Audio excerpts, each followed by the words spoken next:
All right. Well, in the words of Douglas MacArthur, I have returned. Thank you. And as always, I'm sure Douglas would have told you to please turn off your cell phones. So, but today we're going to talk about this is the Asian Pacific War, of course. It's session 11. I have to read this because it's such a long title. I refer to this as Tidal Wave, Peleliu, Philippines, Iwo Jima, Okinawa, and the U.S. advance to the doorstep of Japan. And not only is that a mouthful, but indeed, it's going to take me a significant amount of time to talk about all this today. So please be prepared. But I really want to start out today with something a little different, and I want to talk about history. And history is, to me, a very important topic, of course, because I love history. But we need to understand that some of our perceptions of history and what goes on can evolve, can change, particularly recent history like military history. And I'm not talking about stuff like, the general should have done this and the admiral should have done that, not the hindsight piece, because remember, hindsight is 20/20. But I'm talking about new developments in history that may change that narrative of how we perceive that narrative. And a couple of examples, particularly in recent history, is you'll see that perhaps a diary will become available that was not available before, and that will change our opinion of certain events. Or another piece that comes to mind is certainly technology. And when we look at films that were taken during World War II, indeed, with modern technology and the ability to digitalize this and analyze each piece frame by frame, that can indeed change our opinion of what we are actually have thought was occurring. And we'll make that point today, hopefully. And hopefully it will be a good learning experience and not one that's perhaps upsetting to some of our perceptions of what had occurred at this time. So, with that said, let us continue here. And as always, I like to talk about what's going on in the world at this time. As we've talked about numerous times in this class, the Japanese went to war against Great Britain, the United States, and the Dutch primarily because they felt that Germany was going to win the war. And they were very confident of that. Unfortunately, that doesn't really turn out to be the case. As we can see in this map from 1944, and this will start actually in the gray areas, which are a little hard to see in this light, but the gray areas are where the advance was from June 6th, in other words, D-Day for us, and indeed till July 25th or 15th, I can't remember exactly. But you can see that little red circle, that is D-Day. That's all we had captured by July. If you look at the top right corner, you can see that the Russians had made a huge advance into Poland by that time. Well, the next jump is going to be from July until September. And from July to September, you see that we have now conquered virtually all of France. That's the blue color. The Russians have, again, continued to advance into Poland, but more importantly, they've advanced significantly into Romania. And that advance into Romania has done something very, very important to defeat the Germans, and that is to capture the Ploesti oil fields. So the Germans now have no supply of natural oil. The only supply of oil they can get is from converting it from coal.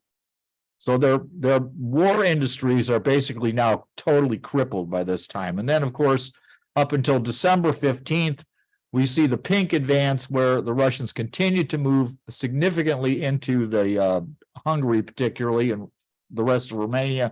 We have advanced to the borders of Germany, and indeed the Russians continue to advance as well. So what's going on in the world? Why are these people continuing to fight? Certainly, they without oil, they can't win the war. So that's a problem for the Germans, certainly. The Japanese, again, have the same issue. They're being defeated in the Pacific, and they continue to fight. even though certainly it would have been much more sensible for either of these countries to have a negotiated peace. Well, perhaps why that is, I'll try to explain that. And that's because of the Casablanca Conference in January of 1943. This is a conference between primarily FDR and Churchill and their joint chiefs. Indeed, there are some other players there. De Gaulle is there, for example. But Stalin decides he is not going to go to this conference because he's, in quote, too busy fighting the Battle of Stalingrad. Well, what they're going to do at this conference, and it's always been controversial, is that FDR late in the conference is going to state that the war aims of the Allies is the unconditional surrender of the Axis powers, Germany, Japan, and Italy. And he demands basically that there will be unconditional surrender. Now, some historians believe that the reason they declared this at this particular time was because they were afraid that the Russians would indeed have a separate peace.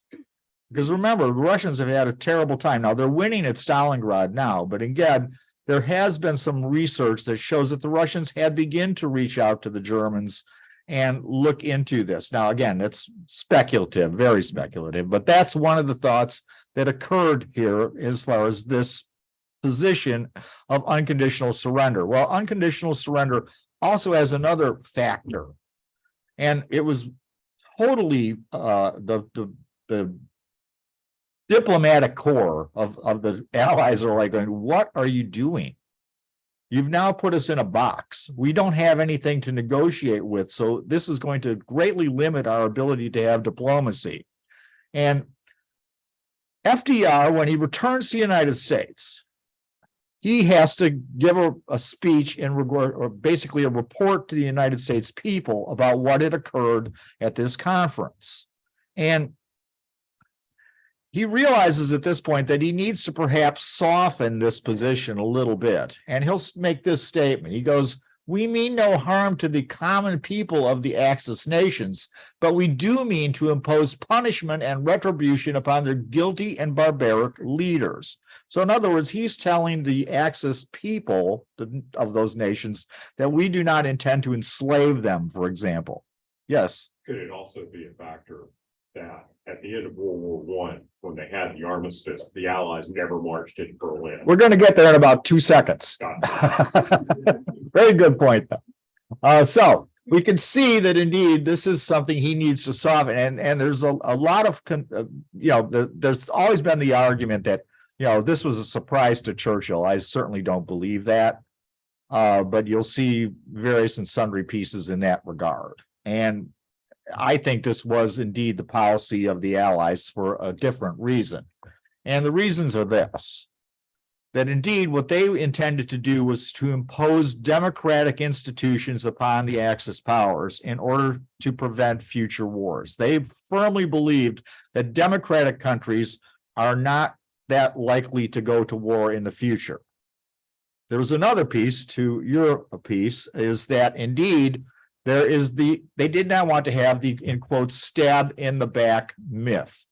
And to the point is that the German army was not pushed all the way back into Germany in World War I. And the story was told, particularly by the Nazis and other major right-wing groups, that the German army was never defeated in World War I. They were stabbed in the back at home because of Jews and communists. And so that narrative needed to be defeated. And that is one of the major reasons why, indeed, that the Allies wanted to impose this type of surrender, basically no options. Now, I don't technically believe that to be 100% true. And I will talk about Allen Dulles, who is the leader of what it became the CIA, the forerunner of the CIA. Allen Dulles said, quote out, that, hey, this is just a scrap of paper and it can be discarded at any time. And when we look at what goes on, why these people. So you're going to see this used as propaganda by the Axis. The Germans are going to stiffen their resolve because of this. Well, we are being forced to unconditional surrender. And the Japanese, of course, I don't think they needed any of their resolve stiffened, to be quite honest with you.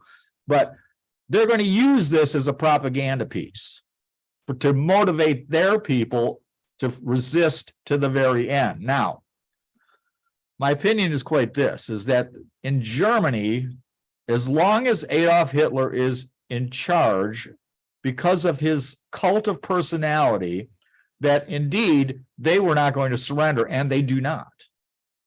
Even though the German army had tried several times to assassinate Hitler. The most famous, of course, being in July of 1944 with the Stauffenberg bomb.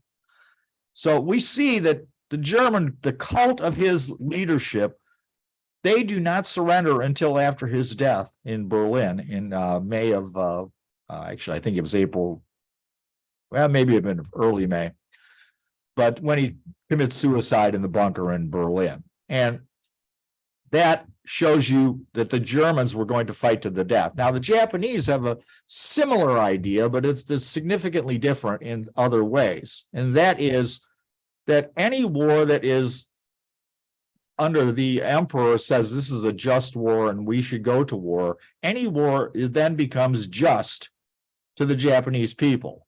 So it's not until the emperor is willing to surrender that the Japanese people will surrender. So we see that same dynamic there. So it really, the point of unconditional surrender, I don't think is as important as people make it out to be, but indeed, it was used by the Axis powers to motivate their people as well. So let us continue on and talk about what's going on after the Battle of the Marianas. And after the Battle of the Marianas, we saw that the Japanese Navy, all their air power basically was destroyed at that time. And we've also talked about how there's no unified command in the Pacific.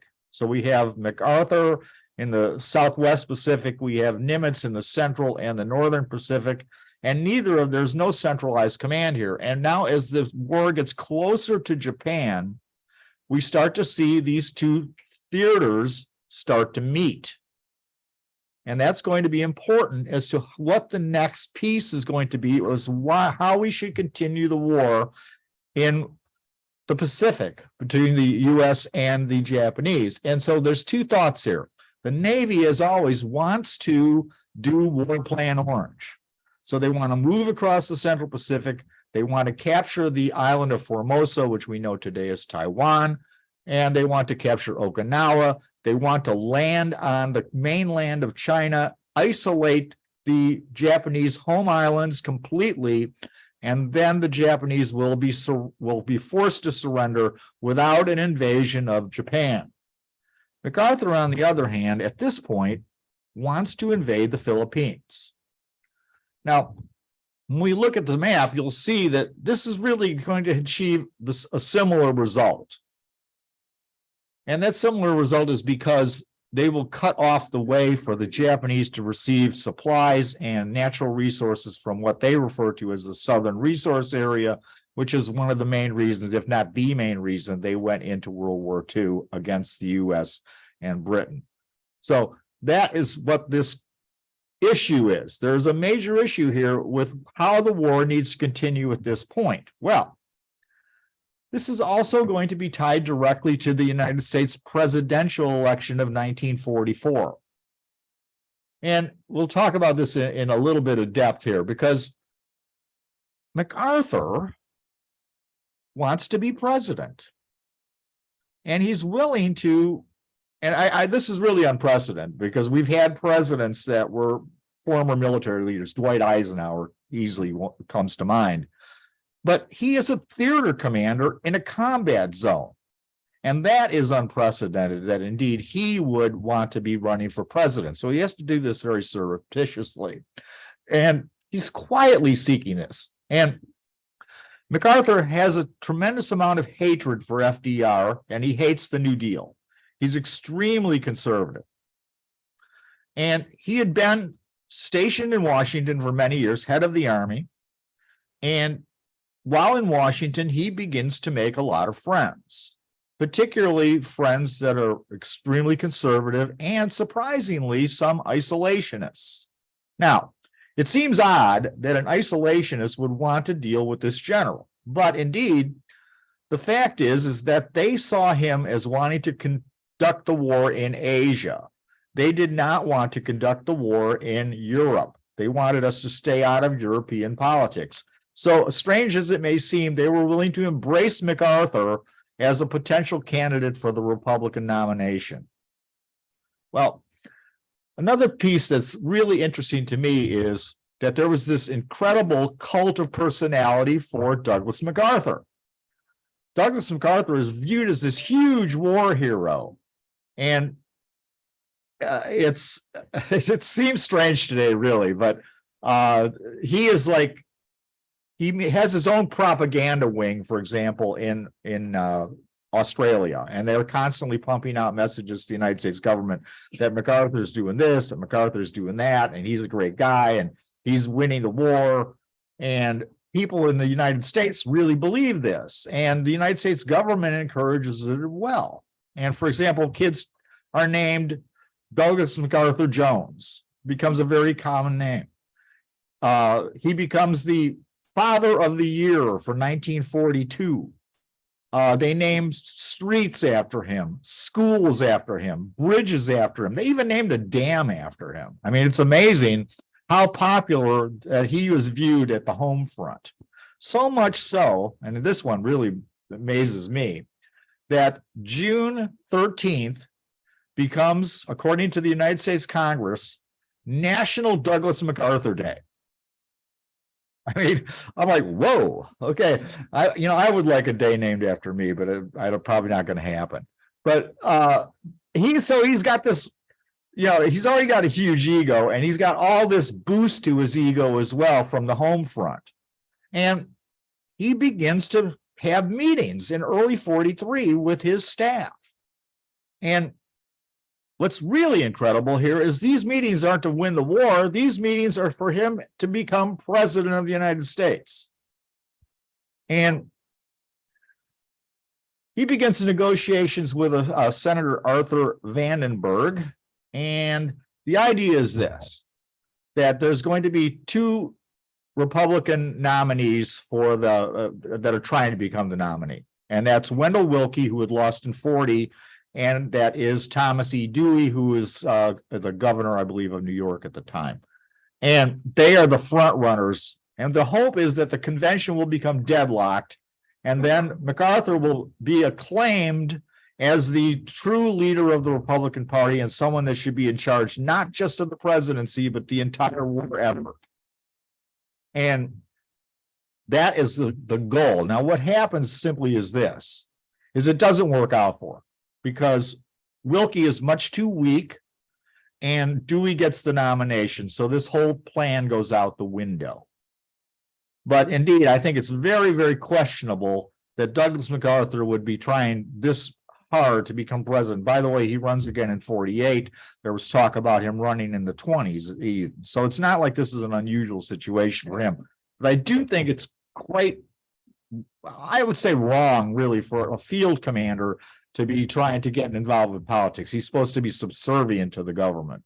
Now, I'm going to send you all a link to read a really great article by historian John McManus about this thing. So those of you that are part of Zoom and part of the class here in Auburn, I will send that to you. Those of you that perhaps are going to be viewing this on YouTube, I will tell you that if you'd like to see this article, you can be seen in the winter 2019 edition of Military History Quarterly, and it's called The Man Who Would Be President. It's an excellent article and explains this in tremendous amount of detail. Well, FDR is running for an unprecedented fourth term. It was unprecedented that he ran for a third term, and he's now going to run for a fourth term. And so there's always this talk about, is he a demagogue? Is he, trying to become the president for life in a sense? And he's also in terrible health. And he feels obligated to, in order to win that 44 election, for him to go to show that he's healthy enough and is in charge of the war. And he's going to go out to Oahu in Hawaii to settle this dispute between what our next advance in the Pacific should be. Should it be Formosa or should it be the Philippines? And another thing I think is he's never been to the Pacific during World War II. And I think at this point too, he wanted to go show support for the troops that were out there. They always kind of felt they were forgotten. And I think that's a key thing too. So he is going to go out to the Pacific. And General Marshall and Admiral King want to go along. And he says, no, you're not going, I'm going. And he does take his closest advisor, who's head of the Joint Chiefs, and that's Admiral Leahy. So they're going to go out to Hawaii and have this meeting to settle this dispute. Well, President Roosevelt meets with Nimitz and he meets with MacArthur. And MacArthur, there's a lot of stories about how he's upstaging FDR, and his behavior is a little less than acceptable. And indeed, this meeting, there are no minutes taken. There are no staff in these meetings. It's really just these four guys. And so what has occurred at this meeting has always been questionable.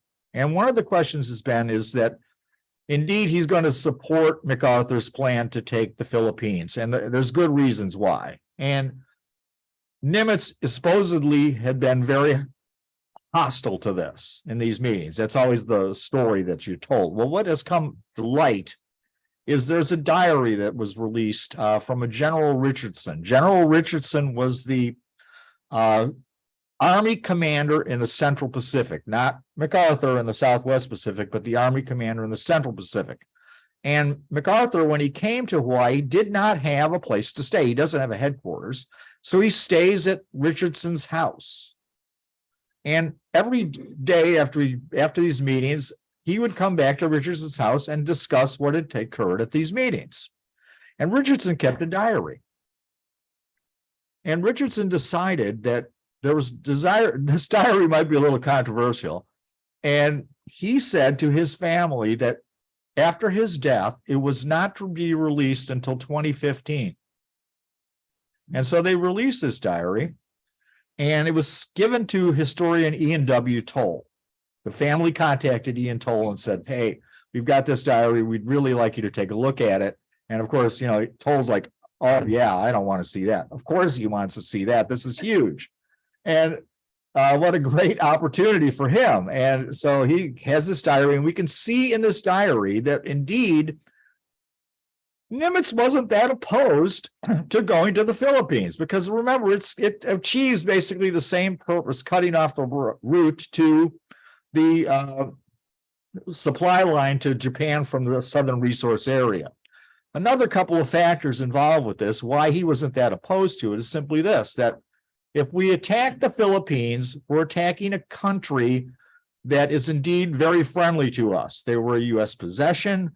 They have perhaps the most effective guerrilla force in the world. The Japanese hated going to the Philippines because of the Philippine people constantly attacking them. And they also have the situation where they've got a better supply line to get to the Philippines than they would be able to get to Formosa. Now, what's the problem with Formosa?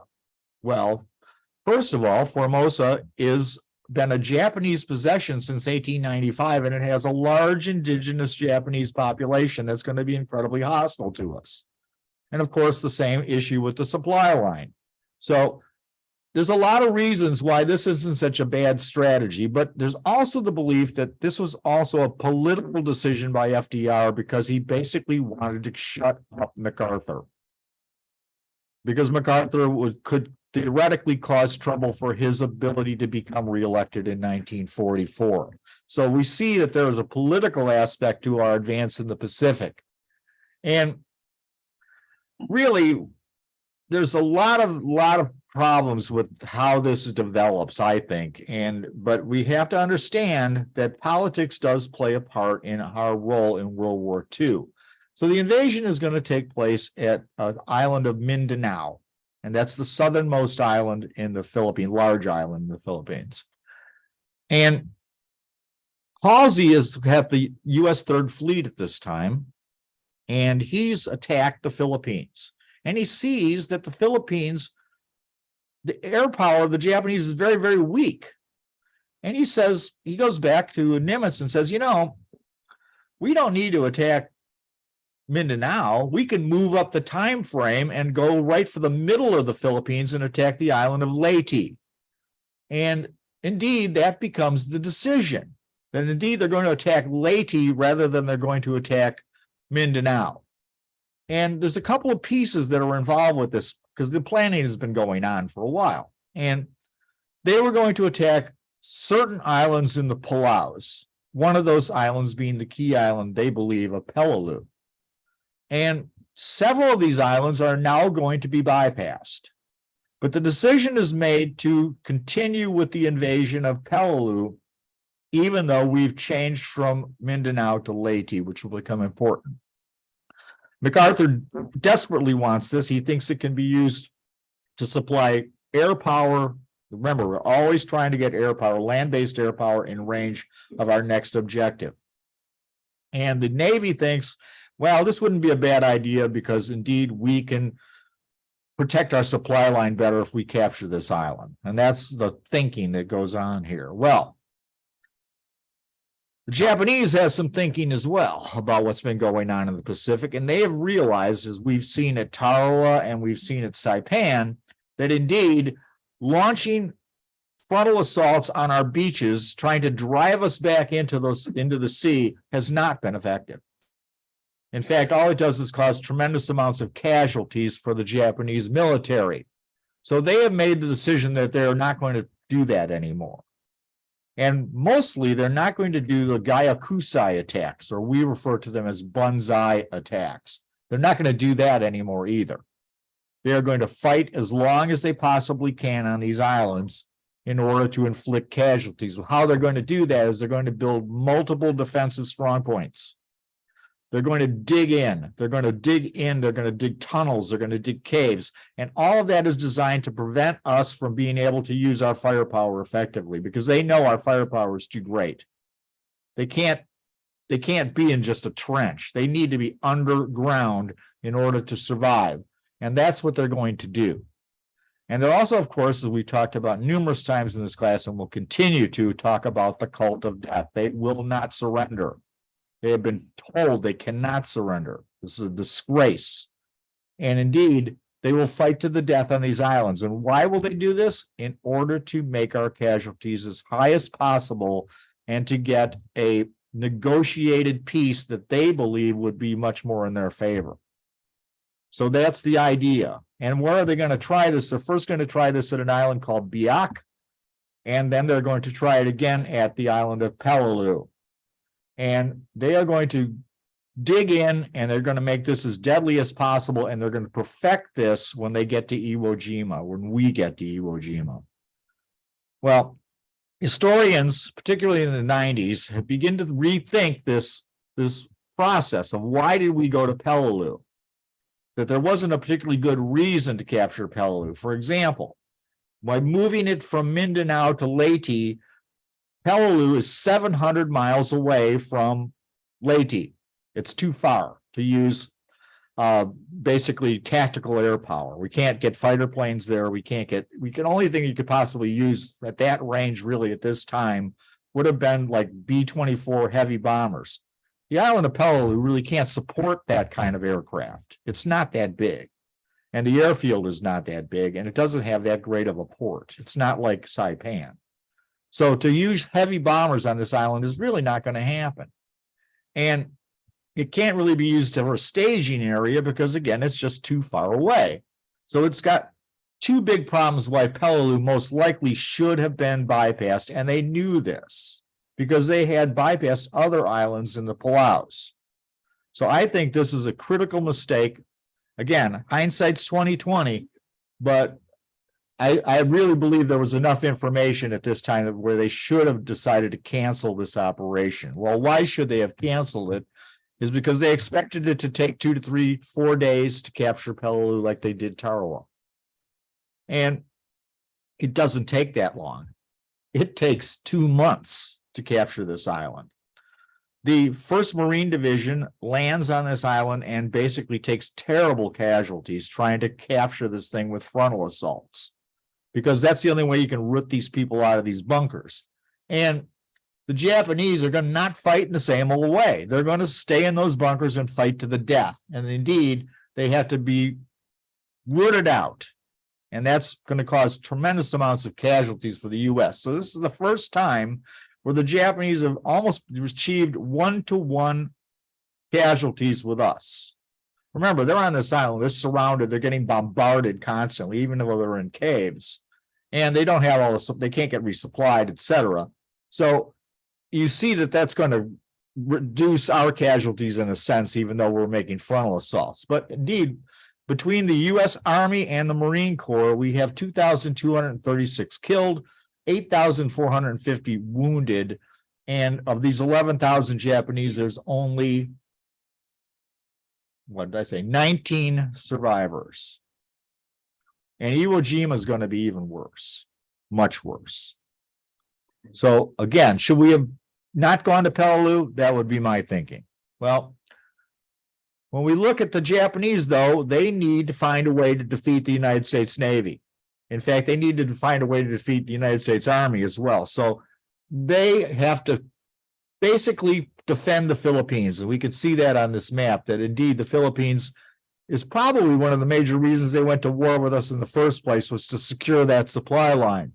And it's going to be completely cut off if we take the island of Luzon in particularly. You can see there's not a lot of distance there between the Chinese coast and Formosa.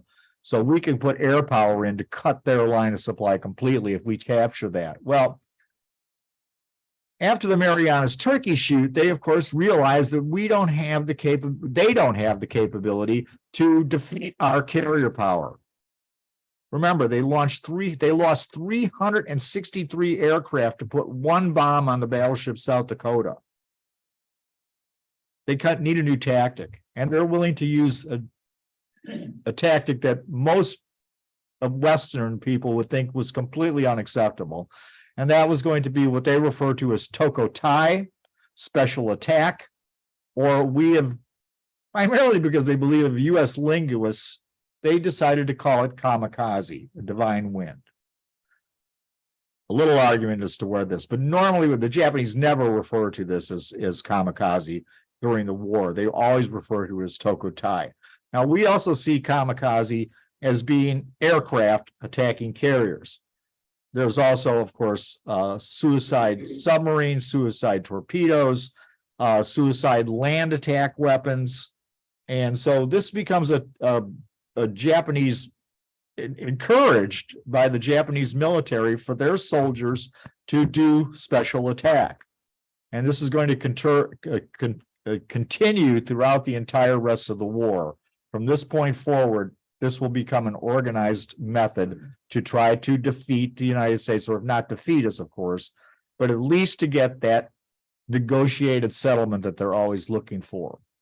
Well, when we look at this, when we invade on October 17th of 1944, the Japanese have to have a response. And they refer to that as Shogo 1 or Victory Operation 1. There's actually 4. But this is in regards to if we attack the Philippines. And so, of course, they know that we want to cut that southern resource area. They can't afford that. So Admiral Toyota, who's in charge of the Japanese fleet at this time, says post-war to the United States Strategic Bombing Survey this. He says, should we lose in the Philippines operations, even though the fleet should be left, the shipping lane to the south would be completely cut off, so that the fleet, if it should come back to Japanese waters, could not obtain its fuel supply. If it should remain in southern waters, it could not receive supplies of ammunition and arms. There would be no sense in saving the fleet at the expense of the loss of the Philippines. Well, indeed, he's correct. But there's another piece here that I think is equally important. and that the Japanese know they've lost this war. The Japanese Navy had said that if the war went on for 3 years, they couldn't win. They know they've lost. But they don't want to lose that fleet at anchor. They don't want that fleet to be in port and be bombed by U.S. carrier and destroyed. They want to go down fighting. So in effect, when we see the Battle of Leyte Gulf, it isn't really the Götterdämmerung of the Japanese Navy in World War II. It's going to be the largest sea battle in World War II and in modern history, in fact. This is a gigantic sea battle, and it's going to consist of 3 separate parts. And let's just refer to the map here so I can try to explain this. So the idea is they have no carrier aircraft to speak of. We've destroyed them at the Marianas Turkey Shoot. So if you look at the map, you can see that number 3 is where there's going to be Japanese carriers. Those carriers, I believe, only had about 50 planes total on all these carriers. But they're going to be used as bait. The idea is that they're going to lure the Third Fleet under Halsey north away from the island of Leyte. Then they're going to use their surface fleet, battleships, cruisers, destroyers, to try to attack the landing area at Leyte and destroy our cargo ships particularly, and just bust up the landing. And you can see that actually, if you look at number 2, that's about where Leyte is. Number 2, between 2 and 4. Is where the island of Leyte is. So the plan is also going to be that the main force of battleships and cruisers and destroyers, that's number 1, they're going to go through a thing called the San Bernardino Strait. They're going to try to swoop in, come around the island of Samar, which is by number 4, and come in and attack that landing area. The other part of this battle is number 2, and that is going to be the Battle of the Surigao Strait. And the Battle of the Surigao Strait is 2 old Japanese battleships, World War I type, that are going to, again, do the same thing. So you can see that they have a major plan here in order to use their surface fleet because they can't face our carriers. Well, they're going to use 67 major warships in this battle, and about 300 planes. The vast majority of those, of course, are going to be land-based. And they're going to fight 300 U.S. ships and about 1,500 planes. So you can see they have a very, very poor chance of winning this battle. But indeed, they're going to make every effort they can because they don't want to be destroyed at port. So the battle consists of 4 major actions, even though there's 3 parts to the plan. And the first one is going to be the Battle of the Sibuyan Sea, the Battle of Surigao Strait, the Battle of Cape Agano, and the Battle off Samar. Just going to jump a little bit, and I just want to talk about number 2, which is the Battle of Surigao Strait, number 2 on the map, just because I think it's interesting. Remember, I had told you earlier in a class that there were only 2 battleship versus battleships engagements in the Pacific War during World War II. This will be the second and the last battleship versus battleship engagement in history. And so these 2 old Japanese battleships come through that strait. They're escorted by cruisers and destroyers, and they're going to try to break in to get into our landing at Leyte Gulf. Well, what do they run into? But many of the survivors and the contemporaries of our battleships at Pearl Harbor. So 2 fleets of old battleships are going to slug it out in this little strait. And it's a complete disaster for the Japanese. The Japanese are wiped out by our battleships. Their cruisers are all sunk. In fact, only 1 destroyer from the entire Japanese force escapes from this battle, and that's the Shigure.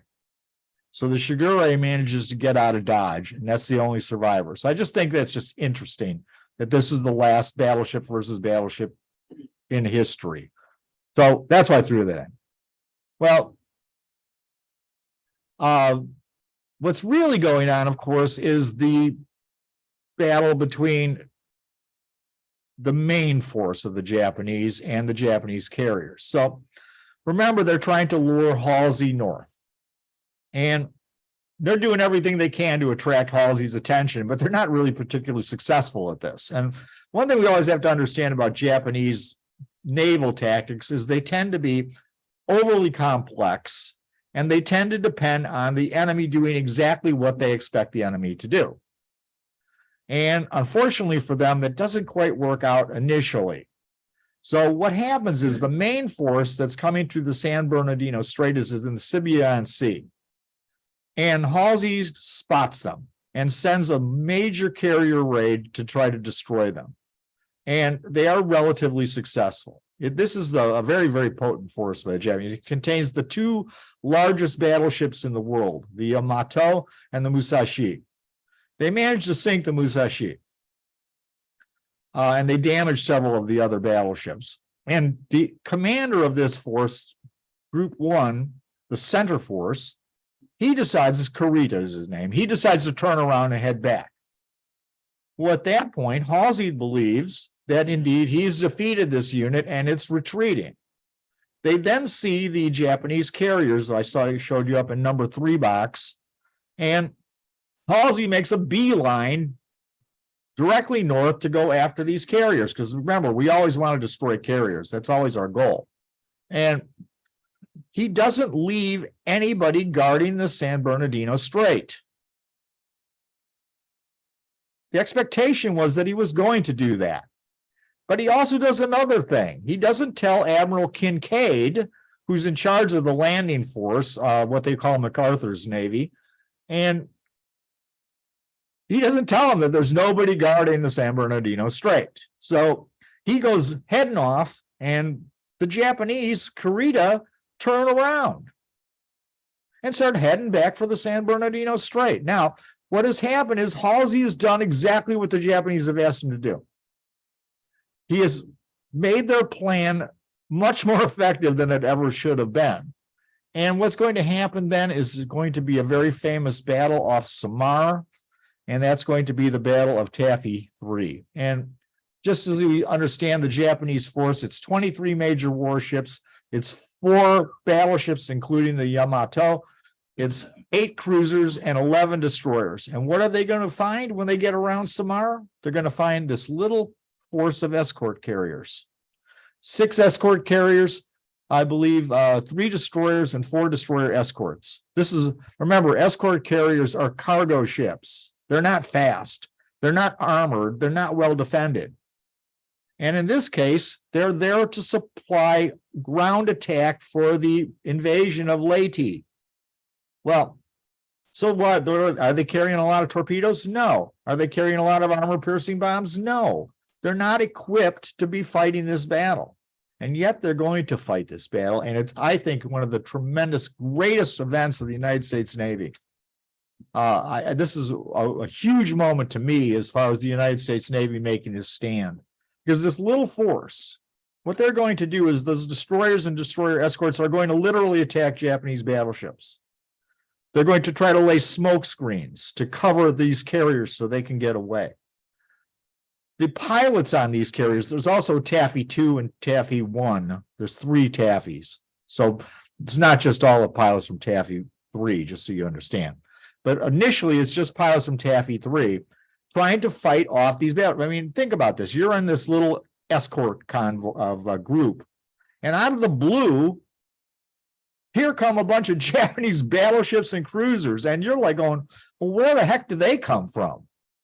And they immediately begin to fight back very, very effectively. The aircraft, for example, they don't have torpedoes, but they pretend they have torpedoes. They've come in at low level as if they're going to drop torpedoes on these Japanese ships. The Japanese ships, of course, turn away, which again buys some more time for the escort carriers to get away. Again, these guys are facing flak and Japanese anti-aircraft fire without even being able to hit back. They literally begin to try to drop depth charges on Japanese battleships. That's not a particularly effective weapon. But I'm just amazed that this works out as well as it does, because what it does do is it forces Kurita to believe that he is attacking the U.S. Third Fleet and its fleet carriers. And he loses his nerve. That's the best way I can put it. And turns around and sails back through the San Bernardino Strait. So this little unit has saved the beachhead at Leyte. A tremendous amount of effort there, really. So what are the losses? 2 U.S. destroyers are sunk. A destroyer escort is sunk. Of course, the other ones are heavily damaged. And the Japanese sink 1 aircraft carrier, the Gambier Bay, and you can see Japanese water spouts from a salvo of 8-inch shells from Japanese cruisers landing by this little carrier. That little carrier is sunk. The Japanese managed to lose 3 cruisers, and several others are very heavily damaged primarily by our air power. So again, one of the a tremendous effort by the United States Navy. I can't really say enough about it. And there's a bad side to what goes on here, and that is the Japanese are going to attack Taffy 3 later that same afternoon. And what they're going to use is they're going to have the first Japanese naval organized kamikaze strike. It's going to consist of 5 Zeros armed with 550-pound bombs, and they're going to be escorted by the very famous Japanese ace I've talked about previously, Nishizawa. He's there to help them break through, and indeed he's there to then report as to what the results were. So the same little group in that afternoon on the 25th is now going to become victims of the first kamikaze attack, and these 5 Zeros managed to score 3 hits. As you can see here, the USS St. Lo is blowing up from being hit by a kamikaze. Remember, these guys had fought all morning, and then this befalls them in the afternoon. And 2 other of these escort carriers are just damaged severely by kamikaze hits. Well, the next day, they launch a total of 55 total kamikaze attacks. And they managed to get 7 carriers. They blow up the St. Lo and heavily damage 6 other carriers. And that's for out of 55 aircraft. That's a tremendous result. Remember, like I said about the Marianas, they got 1 bomb hit out of losing 363 aircraft. So the Japanese now begin to think that this is the answer. This is indeed the way that we can force the United States to a negotiated peace, because our use of the kamikazes will be effective enough to destroy or at least damage the U.S. fleet terribly. And they think now they've got the answer to things. Now let's look at this and analyze it. Why is this particular kamikaze attack so effective? And there's several important reasons. The first reason, I believe, is these are quality pilots.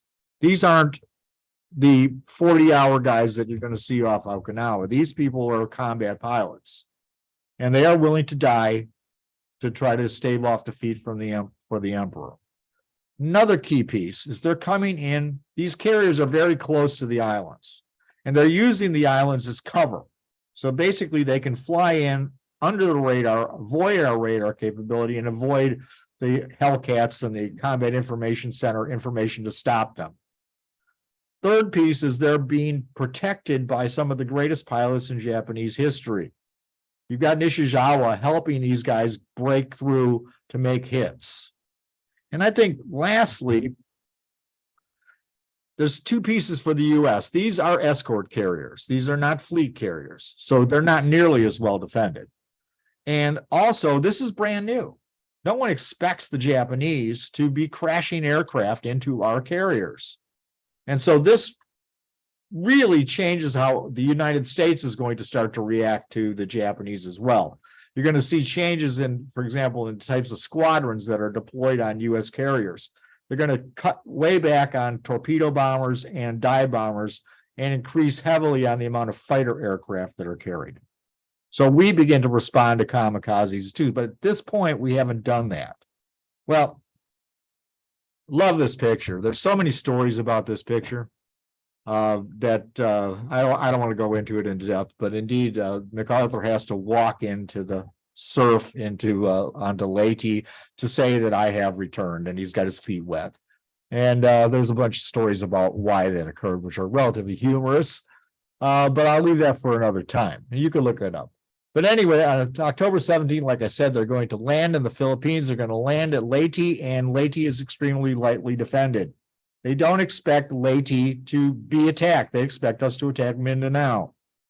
And the initial phase is going to last, a couple months. And the general in charge of the Philippines is our old friend Yamashita. And Yamashita was the guy that captured Singapore. And I think he's one of the great generals of the Japanese. Certainly, perhaps probably the best field commander they have. And he says, we should not defend Leyte. We need to defend Luzon. That's the important island. But he's overruled by the Imperial Japanese Army headquarters. And they begin to pour more and more and more forces into Leyte to stop us and stop that invasion. Well, what's going to happen then is they're going to start taking some unacceptable losses, because indeed they're landing in the face of our carrier air power. They're landing in the face of our Navy by constantly bringing more and more troops in here. And it becomes a disaster for the Japanese. They lose 4 total divisions on Leyte Island. Destroyed. 26 major warships are lost. 46 large transports are lost. And hundreds literally of small merchant ships trying to support this reinvasion in effect, or to hold the island of Leyte. It's really a mistake. They should have probably listened to Yamashita. Well, now they're going to continue to move up the islands. They're going to, you can see on the map, that's where Luzon is. That's the most critical island. The city of Manila is on that island.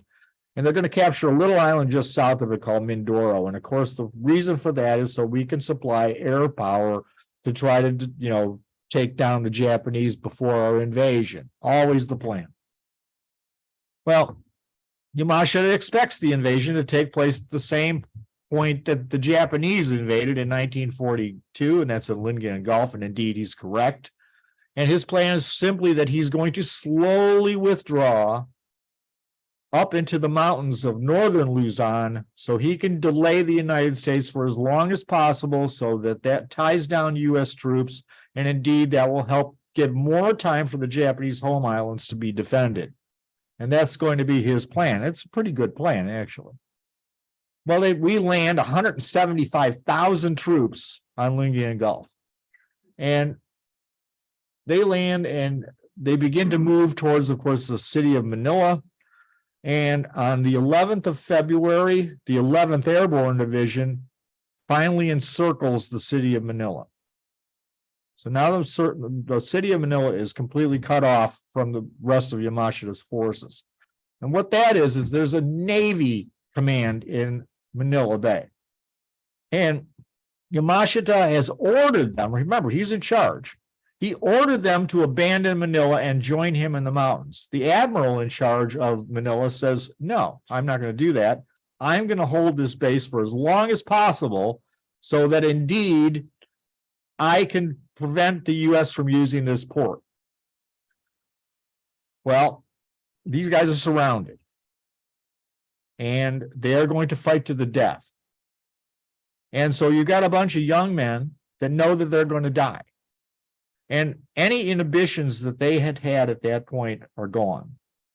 So they are going to begin to systematically slaughter the Filipino civilians in Manila. It becomes one of the most horrific acts of World War II, certainly on par with the rape of Nanking, that this atrocity is going to go on. Literally, I can't even describe some of the activities that occurred, but anything bad you could think of occurred at this time in Manila.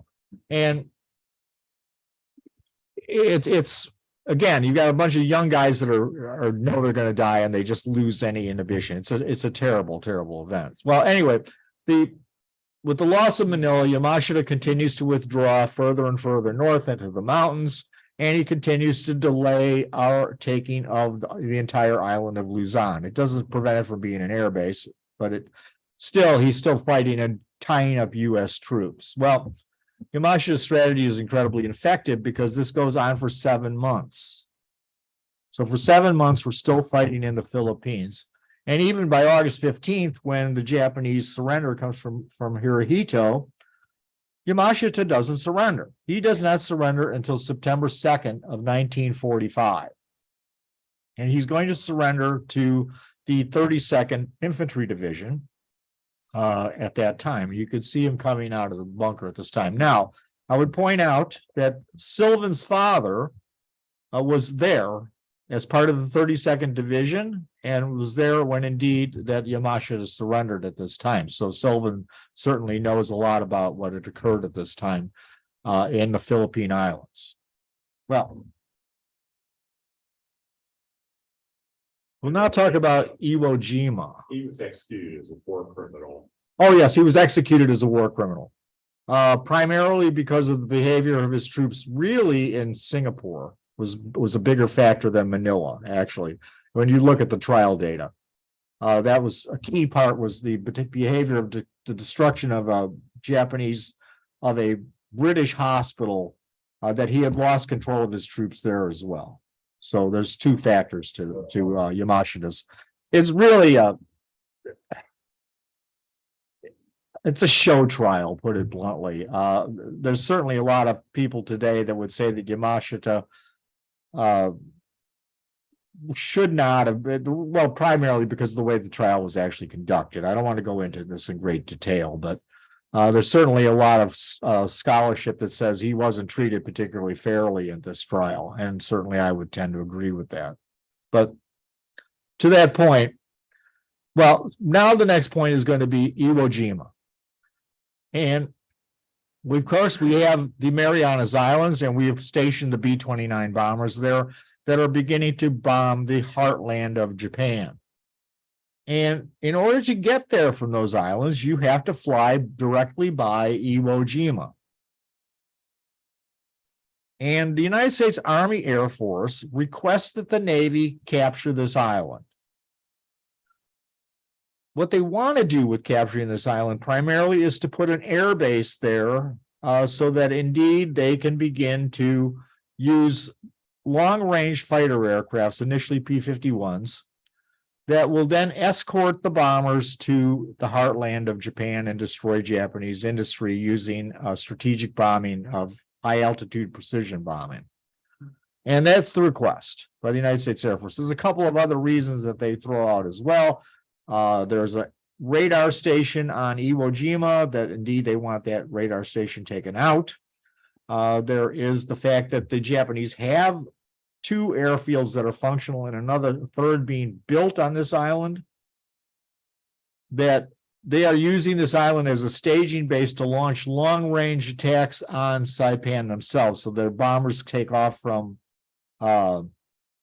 Japan, they land on Iwo Jima, refuel, and then go on to attack Saipan. So this becomes very limited by the time this invasion takes place. And thirdly, as there's no other island in this area that's really suitable to have air bases, there is the island of Jima, which is has a much better port, for example. And they also want to use this island as a staging base, theoretically, to also help in the aid to attacking the Japanese home islands with naval power.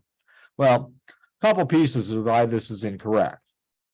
It's 700 miles away from Tokyo. So again, it's too far away really for effective use of combat aircraft, light aircraft, P-51s even, can barely fly that flight, defend the bombers and come back. So it's hardly ever used in this way. As far as the radar goes, well, there's radar on Jima as well. So that's not a good reason. Thirdly, there's no way you could use this island because there's no port. You can't land, you can't put major amounts of equipment on this island in a normal way. You have to basically put it on using LSTs. So it's not a good place for any of those objectives. Now, the argument is also made and will be made significantly after the war that this saved a lot of lives of B-29 air crew. And we'll talk about that as we go along. Well, the Japanese themselves realize that there's no offensive capability at this island. They're way beyond that piece. They no longer can use it in an offensive manner. So they're only going to use it at this time as basically a defensive position that they're going to hope to hold this island as long as possible, and again to create a lot of casualties. It's strictly for delaying tactics. And once again, our submarines have played an important role in this. Because of our submarines, the Japanese that are defending this island only have 60% of their allocated ammunition. When we talk about this, you'll understand how critical that actually was to the outcome of this battle, as far as casualties go. They put one of their best guys. I mean, this guy is an excellent general, Kurabayashi, and he realizes that he can't win this battle. He knows it. And if he writes to his family that indeed this will be his last post, and he says that he will never come back to Japan. He knows that he will die on this island if it's invaded. And his goal strictly is to create massive casualties. But that's his job, and he's going to do his very best to defend the Japanese home islands. Well, he's going to use the same tactics that were used at Peleliu, for example. And he says that nothing will be above ground. All his defenses are going to be underground because they can't stand U.S. capabilities of our ability to have heavy fire. Our combat power is just too great. They can't stay up on ground. He's going to dig 11 miles of tunnels into this island. He's going to make hundreds of bunkers. And there's going to be absolutely no Gyakusai attacks on this island whatsoever. And it's I just show you, this was made by the United States Army engineers after the battle. This is one hill on this island, and it's, you can see with the dotted lines the amount of tunnels that were dug. Now, I said they dug 11 miles of tunnel. Their plan was to dig 17 miles of tunnels. And they were literally going to dig a tunnel from their main line of resistance. I'll show you where that is in a minute, all the way out to Mount Suribachi, where, of course, we raised the flag, the famous picture. And the idea is that if everything's underground, they'll be able to defeat, at least temporarily, our bombardment. And it's proven after the battle, we look at what these Japanese bunkers were like. And indeed, our bombardment was not particularly effective against them. Some of these bunkers are 90 feet deep. They're all interconnected. They have tunnels. So if I capture a bunker and then I move forward, the Japanese will use that tunnel to reoccupy that bunker and begin to shoot again behind me. So it's incredibly well built. That's the best way I can put it. It's a little island, only 8.1 square miles, but becomes one of the most defended places in history. There's about 23,000 Japanese soldiers on this island that are willing to fight to the death. And their position, they're so successful, really, that the naval gunfire is basically completely ineffective on this. So when we look at this island, and I want to use this picture, I think this is a great idea. This is actually what the island looks like from a satellite photo. And this was a photo taken in 2016. You can see the modern airfield that has now been built on this island. There were two airfields roughly in that area, and there was another one down where you see those big 4 arrows. So looking at this position, 8.1 square miles. The main Japanese defenses are all to the right of that red line, where that airfield is.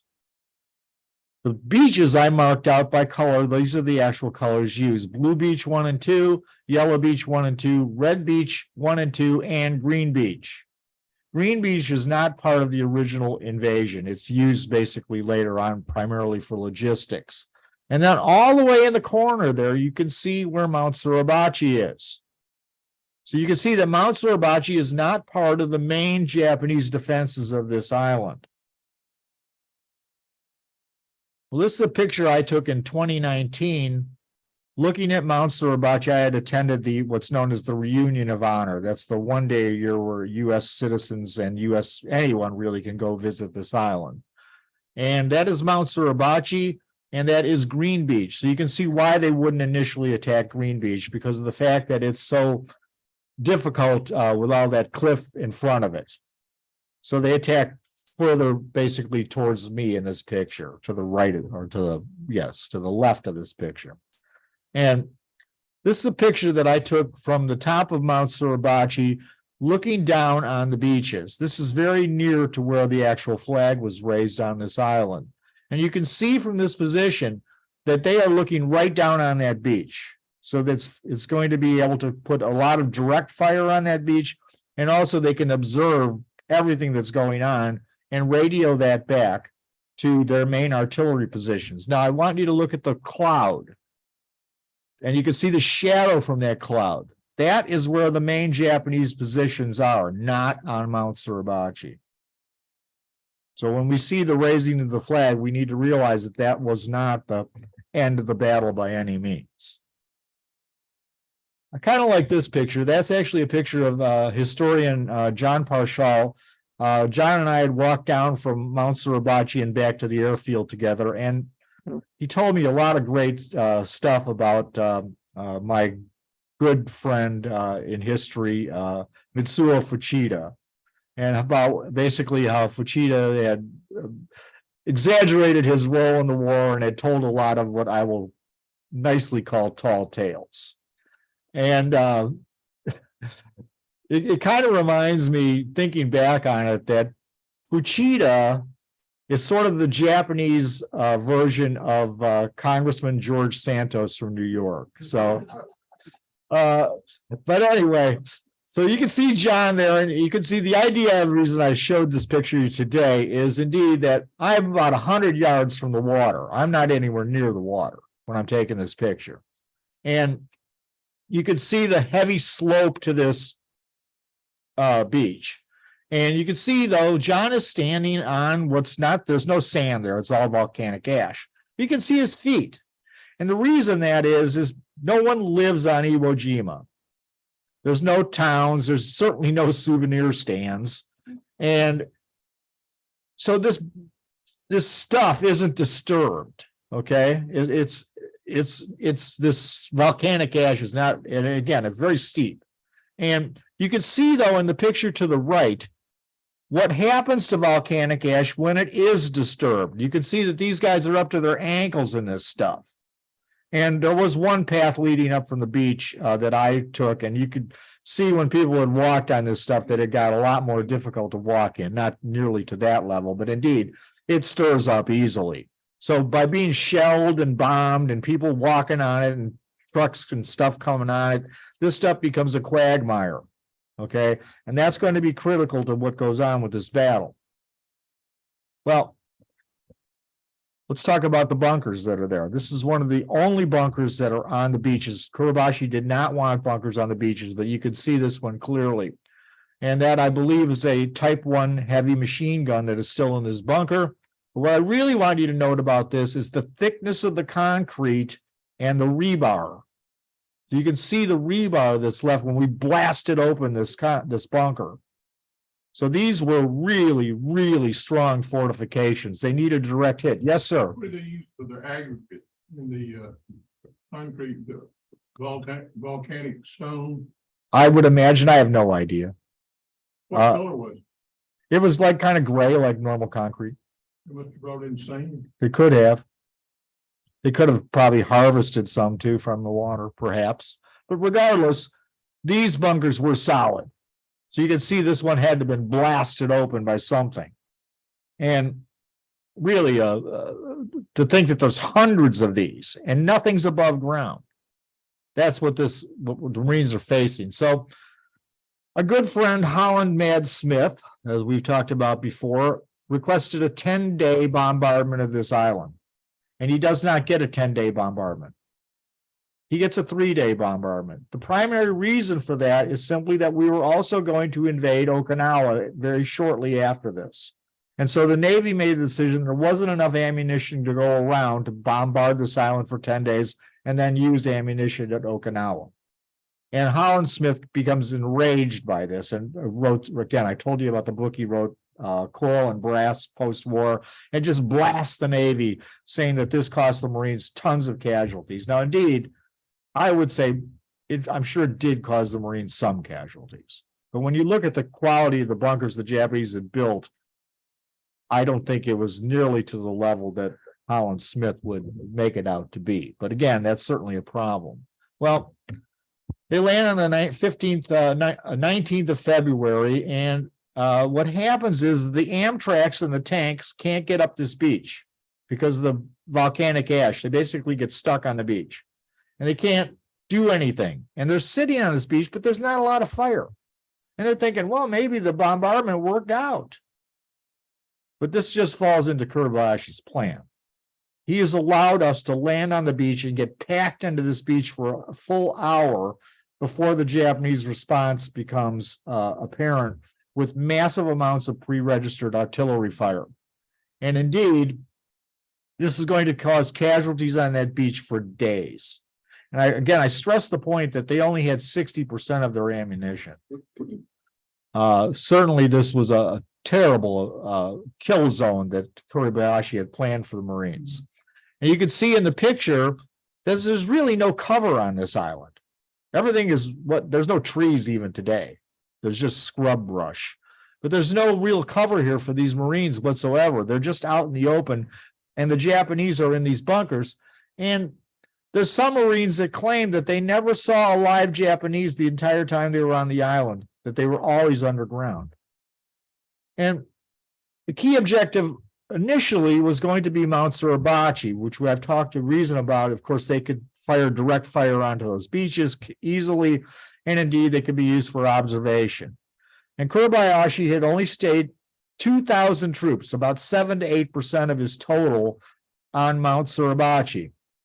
And he expected it to hold out for approximately 10 days. Well, it doesn't hold out, it holds out for 5 days, which is still pretty good fighting for 2,000 guys against all these Marines. Basically, the entire 5th Marine Division is going after this area of the island. But we have to understand is when we capture Mount Suribachi, that's not the end of the battle. The battle is going to continue for another 31 days. So when I showed you that shadow from that cloud, that's where the main fighting is going to be. Well, I want to point out this film, and this was taken by a Sergeant William Gnost. And what's tremendously interesting about this film is that it's shot on almost the exact same angle that the famous Rosenthal picture is taken from too. So when you watch this film, you can see in your mind about the proper time that Rosenthal took that picture. And it's sad to say that Sergeant Gnost, after taking these films, was killed 9 days later on that beach, or on the island. And when we look at the people raising that flag, we need to know that 3 of those 6 people raising that flag were killed on this island. 2 of them were severely wounded. And one, Ira Hayes, survives the battle, is relatively unscathed, but he is mentally wounded, I believe. He becomes a terrible alcoholic and actually dies from alcoholism. So when we look at the 6 people on these pictures, you have to realize what the losses those people took physically and mentally as well. And we're going to go in a little bit more depth as we go on this presentation, but I just wanted you to take a look at this film and try to visualize in your mind where that picture would have taken place.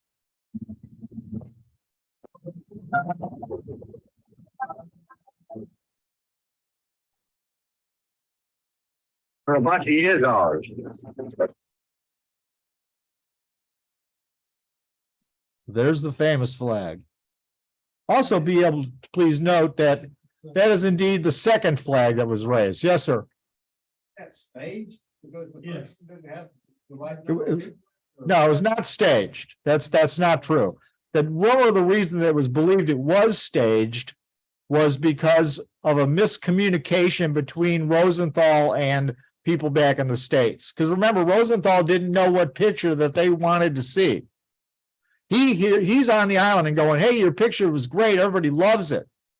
And he had taken numerous pictures. One was staged, not of raising the flag, but indeed of the unit on top of the island. So that's a mistake historically to believe that was a staged picture, but it was the second flag. And the reason it was the second flag is the first flag was too small. Couldn't be seen well. Yes. I'm puzzled by the volcanic ash. Why was our intelligence not on the ball to the point where we could anticipate the kind of problems we had once we got on beach? I don't think Americans ever really went to Iwo Jima much previous to the war. And to be able to go and land UDT teams on that island would have been very difficult because it was so well defended. So I don't think they understood that. Yes, Marge. I know that this is a stupid question, but I'm still gonna ask. 'Cause I'm- There are no stupid questions, only stupid answers. If all of the Japanese tunnels were underground, where did they fire from? Bunkers. Okay, so they would have, Yeah. well, now can you fire from underground? No, you get up in a bunker and it's got a little slit and you fire out that slit. Okay? All right, so just a couple pieces more in regards to what went on with the flag raising, of course, as I've talked about that numerous people were up there, the second flag raising, they'd gone to get a larger flag. They had sent a guy named Rene Gagnon. His name looks like Rene. He did not pronounce it that way. He pronounced his name as Rene. And Rene Gagnon is sent down to go get a bigger flag. He comes back and brings this bigger flag. And that's when they decide that they're going to take this picture of them raising the second flag. So not staged, the picture's not staged, that was just them raising the flag in general, okay? So that's key to understand, there's two flag raisings here. Now, again, I told you, out of all those people involved with this flag raising, only one is physically unhurt. But of course, he is mentally hurt as well, as I believe I mentioned. And so this battle is going to go on and on and on for days. And so it takes 5 days for us finally to get bulldozers to plow through all this ash and get tanks and artillery and everything we need to begin the offensive on that major plateau where the main line of resistance is.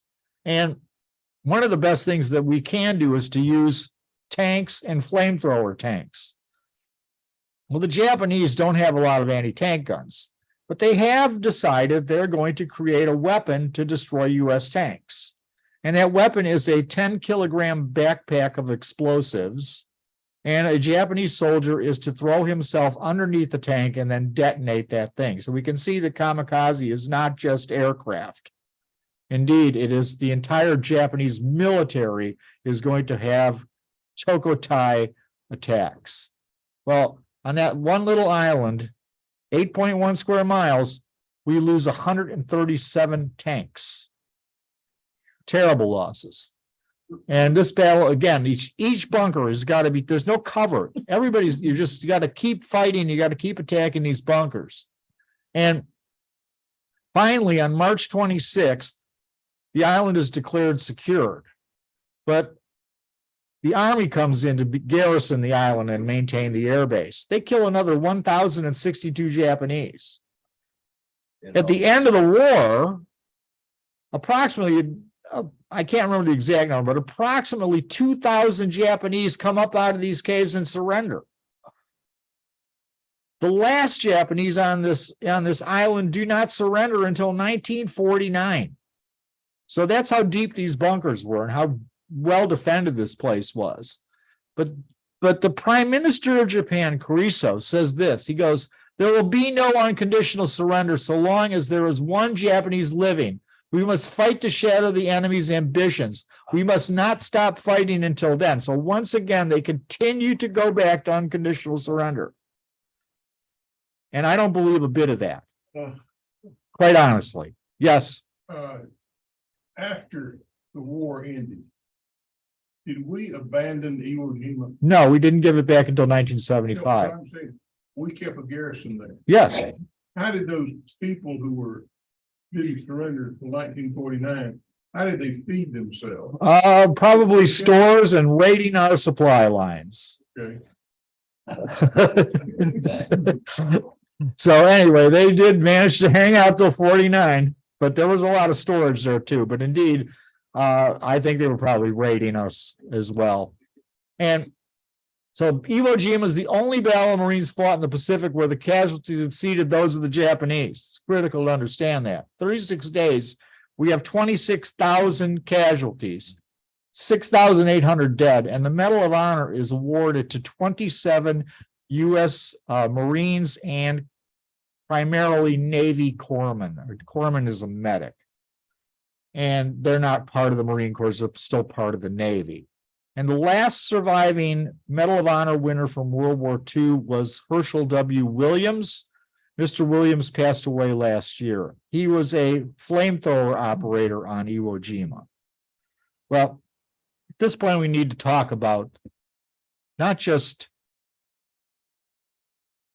Iwo Jima, but this image of Iwo Jima that's so important to Americans. And historians today, of course, debate the fact that we should not have taken Iwo Jima, that indeed we should have bypassed it. And there's plenty of good arguments to that point. We're not going to use it for an air base. It's too far away. We're not going to use it for a staging area. There's no port. It technically, when we look at they throw this number out there to save the lives of 26,000 airmen that landed on B-29s that were damaged on that island. Unfortunately, when you look into the details of that number, you see that it was actually far lower. Many B-29s landed on that island, for example, to refuel and then go on to missions further into the northern part of Japan, out of the range of the B-29 from even Saipan and Tinian. So we see that that's not necessarily true either. And again, though, this place has such a potent piece for Americans, primarily because of that photo. And I want to take a minute here before we end today. We're getting a little bit short on time, but I want to continue on. And I want to read from this book from Robert S. Burrell. It's called The Ghosts of Iwo Jima. He makes tremendous, I think, reason why, what that flag means, what raising that flag means to Americans. And I would say this, he says, perhaps it is best to start with the simple definition of what makes the image resonate in American culture before proceeding to more complex representations. First, the abstract quality of the event depicted shows it transcends the location where it took place. The great expanse of sky in the background is gray. The time of the day, weather, and directional orientation are all mysterious. The jumbled pile of rocks and blasted landscape at the bottom of the scene hint of a battle, but offer nothing definite to identify which one. The men have their backs turned. Their faces are unrecognizable. Nothing on their uniform overtly depicts what service they belong to. Race, religion, ethnicity, and social standings are all indistinguishable as well. The ambiguity of the servicemen allows the icon to stand for any number of institutions or interest groups. They represent the common man. Second, the incident conveys several intangible ideas. There is nothing startling sense of group, there is a startling sense of group effort and execution. The six figures work together with a unity of purpose reminiscent of the principles required for a society to triumph over adversity. The centerpiece, the American flag, adds to the picture a host of other beliefs: democracy, freedom, patriotism. All of these factors work in concert to make Iwo Jima icon remarkably versatile symbol, predominantly nationalist purposes. Okay, so I read that to you. And that explains a lot of why that picture is so iconic. What I would tell you is this, is why did I want to go to Iwo Jima? And the reason is simply this. I wanted to go to Iwo Jima because it resonates with me as an American. I feel a great amount of pride that these people sacrificed so much on this little island. And it does represent, to me, the entire war effort. When I've talked to you about other classes, and I've mentioned things that I would term called the good war, that World War II was a good war, I don't say that anymore. I've changed my opinion. It's not a good war because there are no good wars. It's a necessary war. And the reason it was necessary is we needed to defeat, and I'll use this term unequivocally, the evil governments of the Axis nations. There's no doubt in my mind that the German government was evil. There's no real doubt in my mind that the Japanese government was evil. They put their people at an incredible amount of risk in order to basically capture a southern resource area, even knowing that they could not win this war after 3 years. They continue to fight on and have their people die.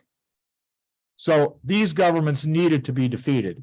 And when I look at this symbol, I feel great pride in this. One thing I will say, though, that we need to understand about this symbol is that the men depicted on this symbol are not always the people that were there. Has anybody here seen the movie Flags of Our Fathers or has read the book Flags of Our Fathers? It has come because of modern technology and because of analysis of these films to realize that John Bradley, the protagonist of that event, was not one of the people that raised that flag. Rennie Gagnon, who was also there, was not one of the people that raised that flag. Using modern technology, we've looked at this thing frame by frame, and the Marine Corps agrees, and James Bradley, the author, agrees too, that his father is not depicted as raising that flag. Now, why these people decided to say that they had done this, I can't answer that. I don't know why they did that. I leave that to you to speculate. But indeed, when you look at the bronze image of this at Washington, you'll see two faces on there of people that did not raise this flag. But I will say this about them. I will not say one thing against their service. They served on that island. John Bradley is awarded a medal for his service as a corpsman. He is wounded on that island, and he provided honorable service on that island. And I believe Rennie Gagnon did the same thing. So I won't deny them that, but I will say that there are some issues with how that was, but it doesn't change the facts of what this means to me, and it should mean to most Americans. Well, with that, let's talk quickly about Okinawa. I'm running a little short on time here. The invasion of Okinawa is going to be, again, to get us within tactical aviation range of the key Japanese island of Kyushu, the southernmost island of the main islands of Japan. We're going to invade on April 1st. This will be our largest invasion in the Pacific of 531,000 troops we will land on this island. And it's going to be supported by literally hundreds of ships, thousands of aircraft, and there's going to be 76,000 Japanese troops on this island, and they're going to be aided by approximately 20 to 30,000 Okinawans that will volunteer or be conscripted into the Japanese military to help fight as well. Now, we understand about Okinawa. Okinawa is indeed part of Japan. The Okinawan people are not considered to be Japanese, but they're still going to fight with the Japanese, many of them. Well, the emperor's government makes the claim, and they believe that if they can once again get a victory on Okinawa, that they can prevent us from demanding unconditional surrender. It really strikes me that after saying this so many times in this lecture, why didn't they just say, you know, hey, we're willing to negotiate a peace and see what happens? But no, they don't do that. They continue to fight time after time after time with the claim that's because of unconditional surrender. It makes little or no sense to me, but indeed, that's how this is going to play out. And again, they want this victory, if they can get one, in order to stop us from invading the home islands. Well, what are they going to do? They're going to launch a massive amounts of kamikazes. You can see in this photo, that's the USS Columbia. You can see the kamikaze coming into the Columbia, and then the horrific result of when that plane hits. Now, the Columbia is not sunk, but indeed it's heavily damaged by this. And they're going to basically try to use kamikazes to destroy the U.S. fleet, because the U.S. fleet, Okinawa is beyond the range of land-based air power for tactical air power. So the U.S. fleet is going to be stuck there defending our beachhead until we can get land-based air power onto the island, which we eventually do, of course. But what happens is they're going to basically now use kamikazes to destroy our fleet and then launch a counterattack to destroy the U.S. forces that are on the island. And they are going to have what they refer to as the floating chrysanthemum service. And that's going to be 1,465 kamikazes are thrown at our fleet at this time. As far as what's going on, as far as the Army goes, it's going to be the same idea as we see at Peleliu and Iwo Jima. The Japanese are dug in. They will actually launch some offensives on Okinawa, which they should not have, and they admit to that. But indeed, again, at the end of the battle, they're just going to stay dug in the whole time, and we're going to have to root them out piece by piece by piece. Well, this goes on for 82 days. The U.S. commander is a gentleman named Simon Bolivar Buckner, and Mr. Buckner is killed by Japanese artillery fire and becomes the highest ranking United States military casualty in World War II. We're going to take a total of 48,000 casualties. 12,000 of those are killed or missing. The Japanese kamikaze assault is going to be defeated by the Big Blue Blanket, the Combat Information Center, our superior anti-aircraft fire. But they are going to cause tremendous amounts of damage as well. They're going to sink 36 U.S. ships, primarily small ships. And they're going to damage 386 others with this kamikaze assault. By the way, aside from the 1465 kamikazes, they also lose hundreds of other aircraft in this attack. Well over 2,000 Japanese aircraft are lost trying to defend Okinawa. Because again, it's in range of land-based air power for the Japanese. That's why they can have this huge offensive. We actually only take approximately 7,000 prisoners. The vast majority of those are going to be Okinawan citizens. And the Okinawan people themselves suffer tremendous amounts of losses. So there's about 300,000 Okinawans on this island. 142,000 are believed to have been killed in this battle. So virtually half the population of Okinawa is lost in this attempt to do, again, to keep the United States from having a negotiated peace. I mean, it's the sadness of this is just outrageous. And of course, this is not going to deter us. We are going to do what President Truman promises, is that is we are going to continue to have the prompt and utter destruction of the Japanese homeland until they are willing to agree to surrender. And with that, I thank you all for coming today and hope to see you all next week.